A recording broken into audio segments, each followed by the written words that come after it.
Hey everyone, Alex from cnc-o-rama, and today we're going to talk about how to add a fourth axis rotary to a machine for machine simulation. So we're going to do this with a Tormach 770M, and we're going to add the Tormach micro arc fourth axis rotary. But the same concepts will apply no matter what machine you're on. So even if you're on a different machine, follow along and we'll get you going on this. All right, so first thing I did is in my data panel, I created a new project and I called this machines and work holding. And then within machines and work holding, I have a new folder for machines and then a new folder for work holding. And then I'm going to go to the Tormach website, find the micro arc fourth axis.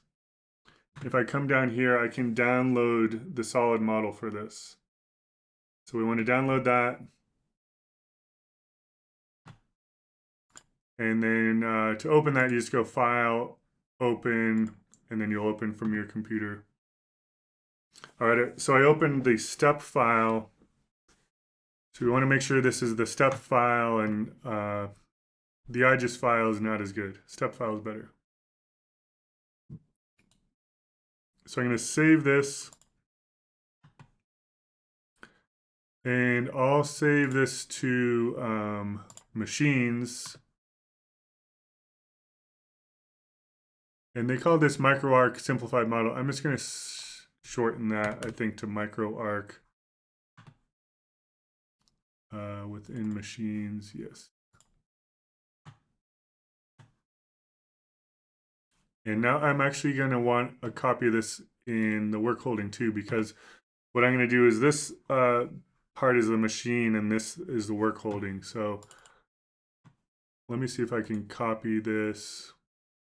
So right click, copy, and then copy to work holding.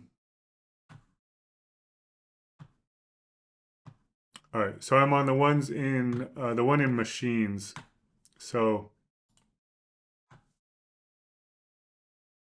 what I'm going to want to do, let's see if I just select this. So this is all part of the work holding. If you see this, all these components down here are part of the work holding. So I'm just going to right click and delete all of that. All right, so that's really what I want for the machine. A lot of people take off the handle. I'm just going to leave it on there for now, and we'll look at that later. So machines and work holding. I'm going to go into work holding and open this micro arc. And now I want to delete. Let's see.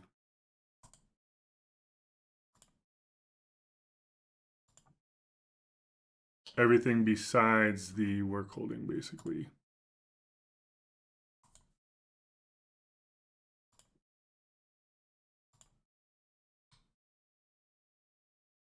All right, so I got my work holding and I got my machine.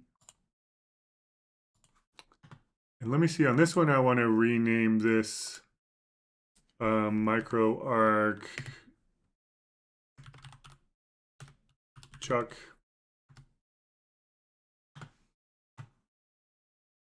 And make sure I'm saving.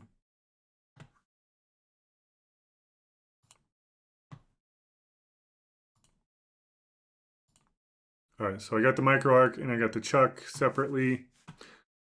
So I'm going to focus on the chuck for a minute. So to make this chuck function the way we want, I'm going to go into utilities and turn on display component colors. And this actually kind of works out the way this was already built. Looks like I have separate components. What we want to do is create some motion. And before I do that, maybe we want to edit this a little bit. So like these holes here, they're not really helping me out with my simulation at all. So sometimes I like to just simplify some stuff. So if I click this face and click delete on my keyboard, oh, let's see. I think I need to be in the solid tab here. No, it didn't like that either. Okay, so I deleted that face and then this face. There we go. So let's start with this face and then that face. Delete, delete, delete. So that simplifies it a little bit. I could probably delete all of this stuff. Oh, sometimes it's a little bit tedious when you start doing this. But if you just kind of keep clicking on it and delete, it'll go away.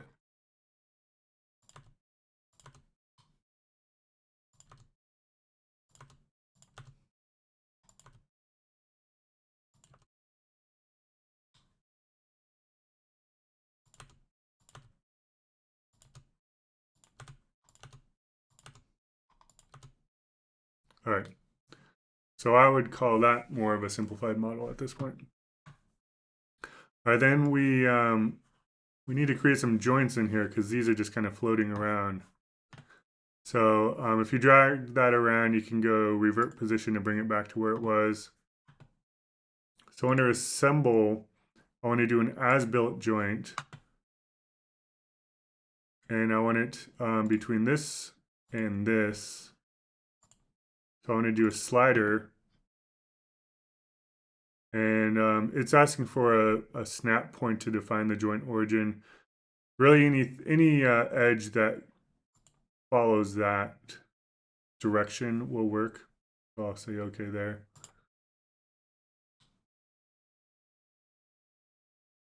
I got that joint. I want to do another as-built joint between this and this. Pick that edge. Okay. And then you can always right-click, repeat as-built joint. Select these two, click that edge. All right, so now I have 3 jaws that, let's see, they're not wanting to, let me see, if I pin this component, oh, there we go. So if I pin the base part here, then I can slide these around. So I'll revert position on that.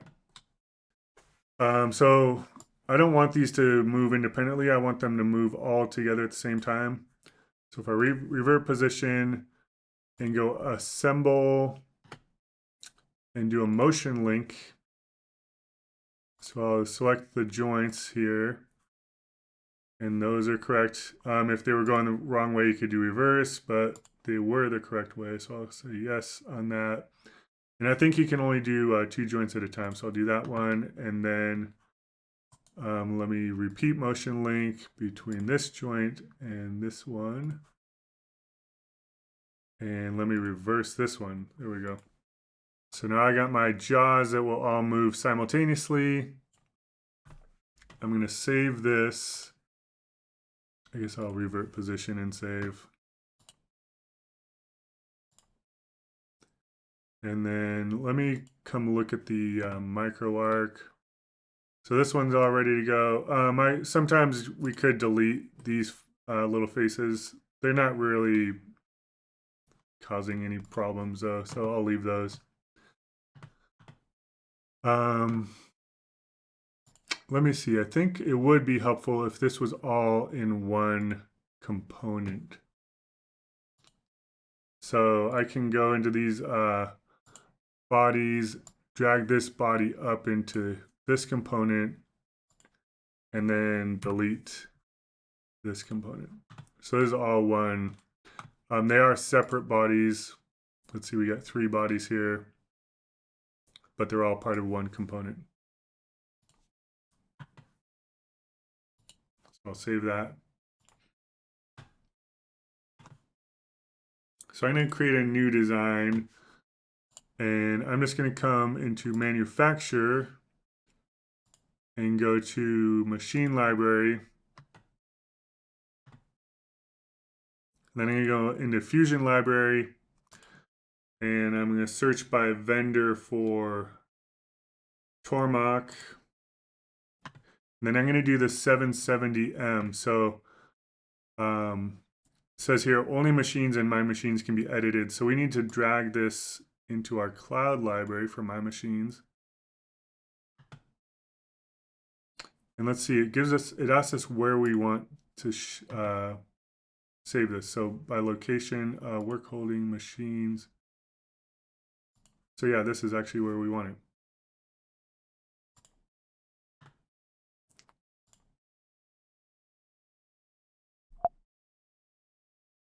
So it's downloading the model to that location. So I can refresh this. Oh, let's see, we're in the wrong one. Here, machines.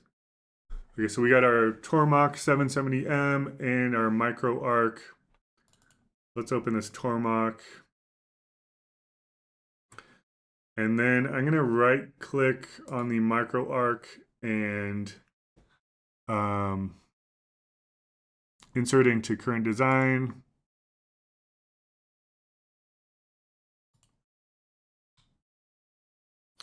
And then I just want to orient it roughly how I want it. So clearly this needs to rotate 90 degrees. And then I'm just going to bring it up a little bit and over just to kind of be able to see where I'm actually going to put it. So click OK there. And then this rotary has this keyway on it, which kind of helps you to align this with the table. Looks like these slots are actually wider than the keyway, so. Oh yeah, and actually now that I remember, I think there's a separate key when you buy this that you can insert in there for the wider slots. But let's just look at this for now. So under modify, there's align. That's what I want to look for. And I'm going to align, even though it's not perfect, align this face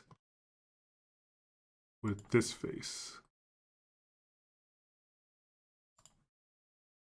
And then I'm going to repeat align.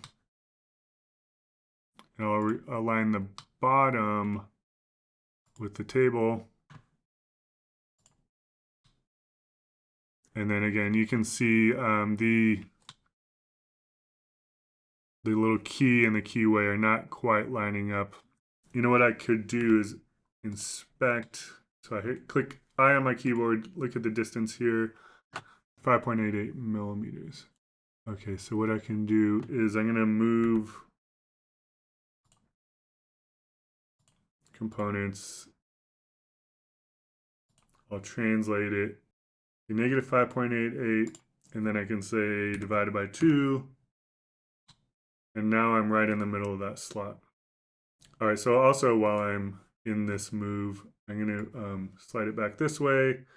And this is where you're gonna have to measure on your table where this actually sits. I know on this machine, if you hang it off the back too far, you could run it into the window on the enclosure. So just look at where you actually have it. If you get really good at this, you can use your probe to actually probe the location relative to some other point on the table. All right, so our microarc is in place. And you can see up here we have these all these components. Let's see. The microarc has a link. So I'm going to right click on this and break link. Now the body's in here.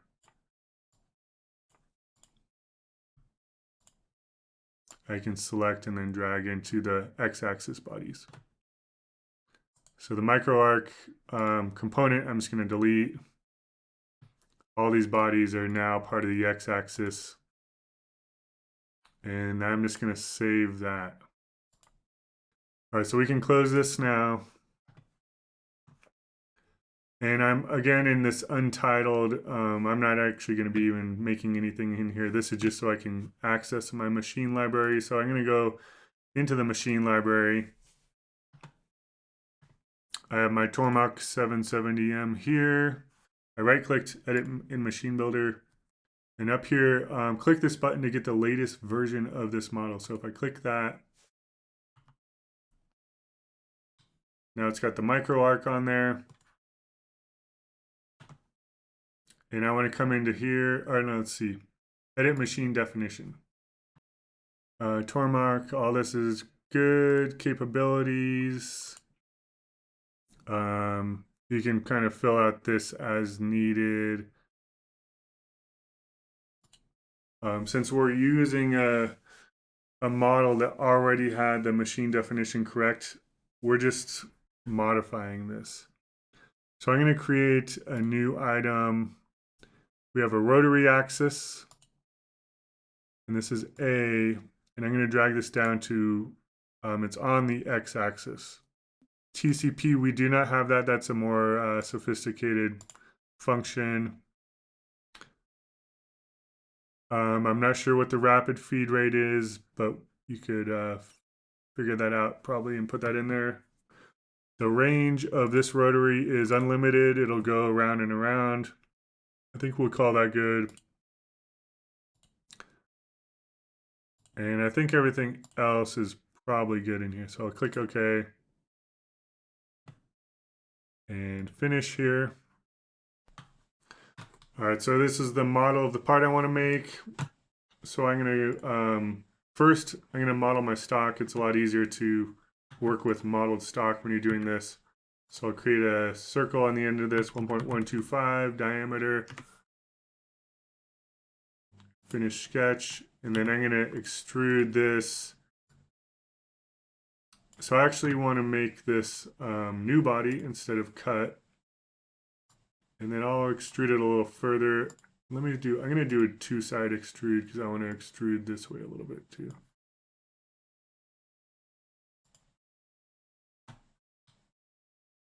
And then my body too, I like to, if you right click on this and go to opacity control, I like to set this lower, like 20%, just so we can see our part within that stock. Next thing we want to do is bring in our work holding. So if we go to that machines and work holding, and then work holding, and go right click, insert into current design. So I'm going to go 90 degrees from there. All right, so now I'm going to go back to under assemble, align, and I'm going to pick the center bore of this, and then the stock, and I want to do capture position right here. That's important. And then I'm going to click M on my keyboard once more to move this whole thing back. And let's see, I'm going to look from the side here. I think this piece of stock is actually too big to fit through the center bore anyway, so maybe I'll kind of grab it there. And then again, capture position is what I want.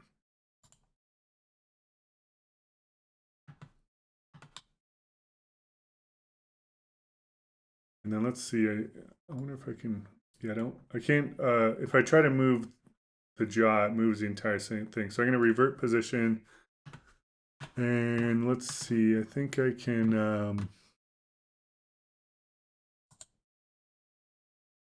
if I pin this, let's see, will that work? Nope, still moving, revert position. Pin this. Okay, so now the main part of the jaw, the chuck is pinned, and these can move. So I'm going to look from the front here. And there's different ways you can do this. You can either like visually do this like how I'm doing, or in a lot of times you can, some cases it'll let you align a surface to a surface. for this one, I'm just going to kind of visually do it because this is close enough for our needs. So I'm just going to bring that until it looks like it's about touching. And then if I pin one of these, capture position, yes. Now they're all where they need to be. All right, let me save that. And then from here, I can go to manufacture. I'm just going to do a couple of quick tool paths here. So, all right, so I'm going to do a new setup here. I want to select my machine, which is the 770M here. And then my orientation, I want to do Z-axis and X-axis. So for the Z-axis, I can actually pick like the face of one of these jaws. And that's because when we actually go in and set up our machine, that's something that we can do. We can set that to be horizontal and set the A-axis to 0 when that jaw is horizontal. All right, the X-axis, I'm going to pick the front face here. And if you look at this, my X is pointing this way. I actually want to flip the X-axis, so it's pointing the other way because my fourth axis is mounted on the right side of the machine there. And then stock box point, that works for me. So stock point, I'm going to pick this point, even though this stock is totally wrong at this point. All right, so model, let me see if, I'm going to do a long left click and see, looks like body 1 is what I want. So if you, a long left click is where you actually hold down the left mouse button until this dialog pops up. So I want body 1 is my model. Fixture, I'm going to select 4 bodies there. All right, fixture attachment. Let's see. It's not letting me select anything for that, so maybe I'll just leave that off. All right, stock. We have from solid, since we already modeled our stock. We can just pick that body. All right, part position. Let's see, let's do selected point instead of box point. Selected point, I'll do this edge.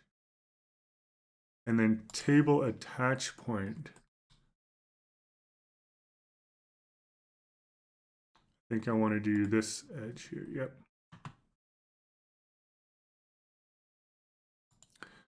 Post process G54 is what we want. So, okay. So that's in there how we'd expect.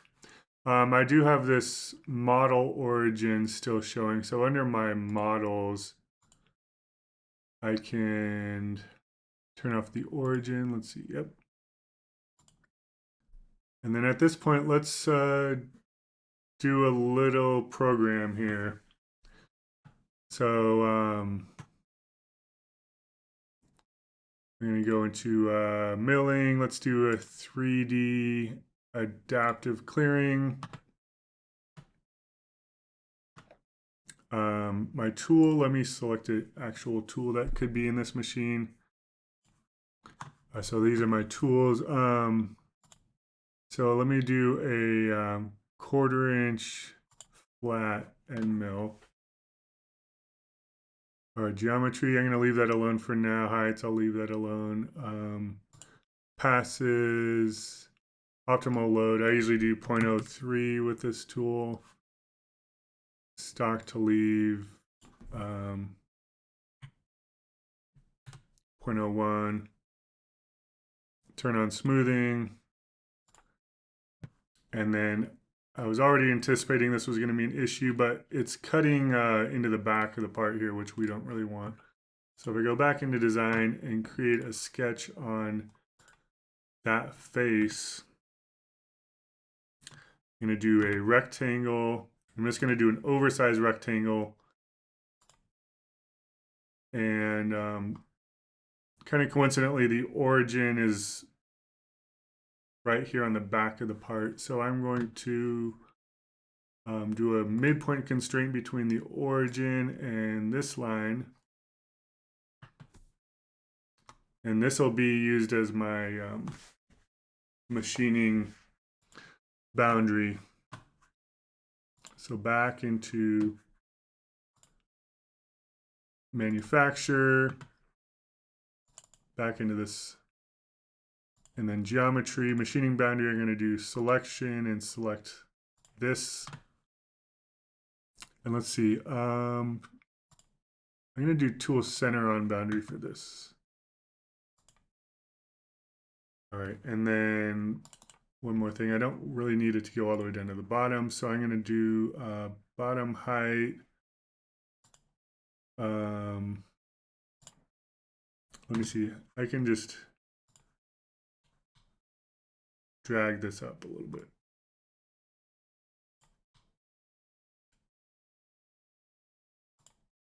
And then I'm going to duplicate this. And now I'm going to do tool orientation.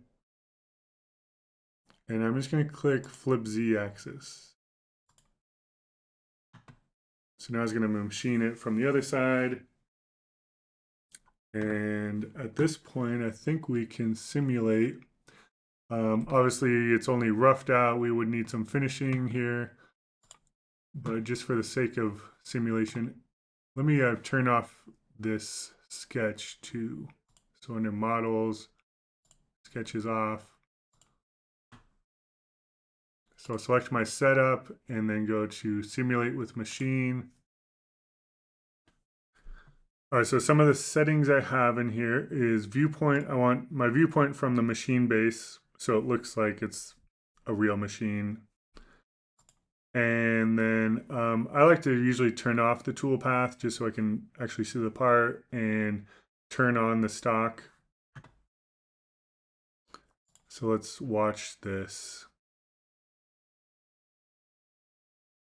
So far it looks good. I can see already down here there's a bunch of crashes, so I'm a little skeptical that this is not going to go well.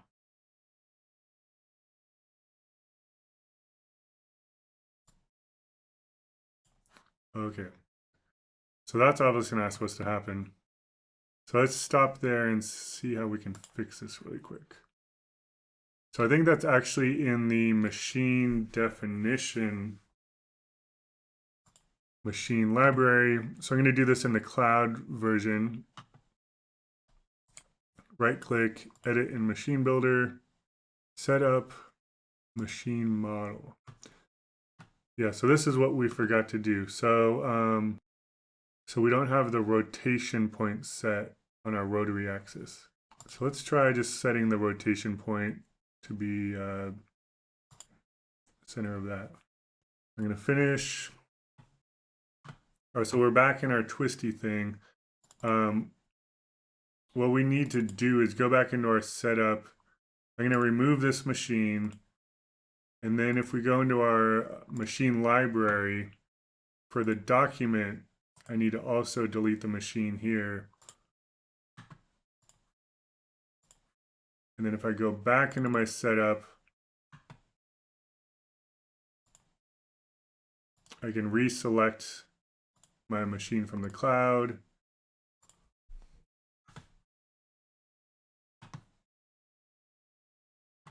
Let's see this part position. We need to reselect the table attach point, which is there. All right, so let's try simulating this again. So I'm not seeing any bad stuff. Verification is complete. That looks good up there. So let's just go through this. I'm gonna go a little quicker this time. Then I'll slow down when we are approaching this rotation.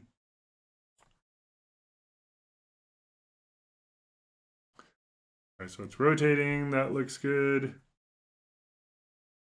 And it should just finish the second side there.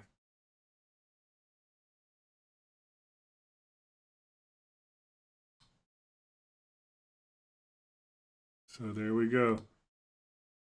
We did struggle a little bit getting this to work, but once you get it all set up and get all the bugs worked out, it should be not too complicated a process to keep doing this. And you could probably have multiple setups of your machine, multiple instances of your machine. You could have the version with the vise in the center of the table, a version with the vise over on the other side of the table, a version with or without the micro arc. You could have two vices and a micro arc. And I think the way to do it is to actually probe your vise and all your work holding in the machine and then use that to correctly model the position in here. So I think your probe is going to be your best friend when it comes to doing this stuff. And then just getting these models set up where it's kind of a quick thing to put in. And then, of course, we made that folder for work holding. There's different types of work holding you can put on the front of this micro arc. So that's why I kind of wanted separate folders for those two things, the micro arc and the work holding. And yeah, hopefully you got something out of this. Like, subscribe, come back next time and enjoy doing the simulation stuff. Thanks.